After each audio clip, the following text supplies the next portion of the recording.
मरकज जम्मू कश्मीर में रियासती दर्जा बहाल करने का टाइम फ्रेम वाज़ा करे। अदालत उज़्मा ने पूछा सॉलिसिटर जनरल से सवाल, क्या आप किसी रियासत को यूटी में तब्दील कर सकते हैं? क्या यूटी को रियासत से अलग किया जा सकता है? सुप्रीम कोर्ट में 370 पर दिन भर की कार्रवाई के लिए देखिए हमारी यह खास रिपोर्ट। सुप्रीम कोर्ट ने मंगल को हुकूमत से जम्मू कश्मीर को रियासत का दर्जा बहाल करने के लिए एक टाइम फ्रेम के लिए कहा और जमहूरियत की बहाली की अहमियत पर जोर दिया। अदालत ने दफा 370 की मनसूखी को चैलेंज करने वाली मुतअद्दिद दरख्वास्तों की समाअत करते हुए, जिसने जम्मू कश्मीर को इसका खुसूसी दर्जा दिया था, ने सॉलिसिटर जनरल तुषार मेहता से भी पूछा, क्या आप किसी रियासत को यूटी में तब्दील कर सकते हैं? क्या यूटी को रियासत से अलग किया जा सकता है?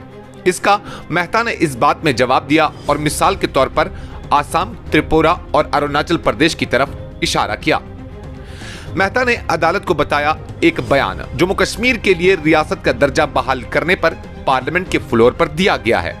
कोशिशें की जा रही हैं। एक बार जब हालात मामूल पर आ जाएं, रियासत का दर्जा बहाल कर दिया जाएगा।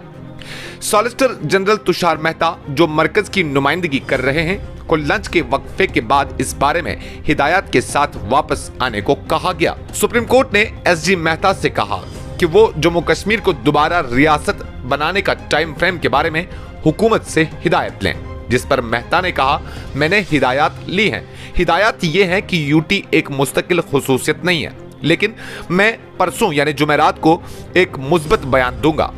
उन्होंने ये भी कहा कि वो जाती तौर पर भी मुलाकात करेंगे और बयान जारी करेंगे। उन्होंने मजीद कहा कि मुझे आपको ये बताना जरूरी है कि जहां तक लद्दाख का ताल्लुक है, बल्दियाती इंतखाबात 2020 में हुए थे और अभी होने वाले हैं। अपनी दलील को जारी रखते हुए मेहता ने 2019 बिल की मंजूरी से कबल लोकसभा में बहस के दौरान मरकजी वजीर दाखिला अमित शाह का बयान पढ़कर सुनाया। इससे कबल पीर को मरकज ने सुप्रीम कोर्ट को बताया कि जम्मू कश्मीर की बतौर यूनियन टेरिटरी की मौजूदा हैसियत आर्जी है और उसकी रियासती हैसियत को बहाल किया जाएगा। ये जरूरी है कि कुछ वक्त के लिए जम्मू कश्मीर यूनियन टेरिटरी के तौर पर यूनियन के तहत रही। वजीर दाखिला ने ऐवान में कहा है कि यह आर्जी इकदाम है, आखिरकार जम्मू कश्मीर एक रियासत बन जाएगा। सुप्रीम कोर्ट ने पहली नजर में दफा 370 की तनसीख को चैलेंज करने वाली अर्जियों पर मरकज की अर्जी से इत्तेफाक किया कि जम्मू कश्मीर का आइन हिंदुस्तानी आइन के मातहत है। बेंच ताहम इस दरख्वास्त से मुतफिक नजर नहीं आया कि साबिका रियासत की दस्तूर साज असेंबली, जिसे 1957 में तोड़ा गया था, हकीकत में एक कानून साज असेंबली थी। साबिका रियासत की दो मरकजी सियासी जमातों का नाम लिए बगैर मरकज ने कहा कि शहरियों को गुमराह किया गया है। जम्मू कश्मीर के लिए खुसूसी दफ्तार इम्तियाजी नहीं बल्कि एक इस्तेहकाक थी। सॉलिसिटर जनरल ने कहा, आज भी दो सियासी जमातें इस अदालत के सामने दफा 370 और 35A का दिफा कर रही हैं। सॉलिसिटर जनरल ने इस आईनी शिक को मनसूख करने को चैलेंज करने वाली दरख्वास्तों की समाअत के 11वें दिन सुप्रीम कोर्ट को बताया, जिसने साबिका रियासत को खुसूसी दर्जा दिया था। मेहता ने कहा, यह जाहिर करने के लिए काफी मवाद मौजूद है कि जम्मू कश्मीर का आइन हिंदुस्तान के आइन के मातहत है और जम्मू कश्मीर की आइन साज असेंबली दर हकीकत एक कानून साज असेंबली थी। बेंच ने कहा, एक सतह पर आप दूसरी तरफ दरख्वास्त गुजारों की तरफ से के जवाबी दलाइल के ताबा हो सकते हैं। हिंदुस्तान का आइन वाकई एक दस्तावेज है जो जम्मू कश्मीर के आइन के मुकाबले में एक आला प्लेटफॉर्म है।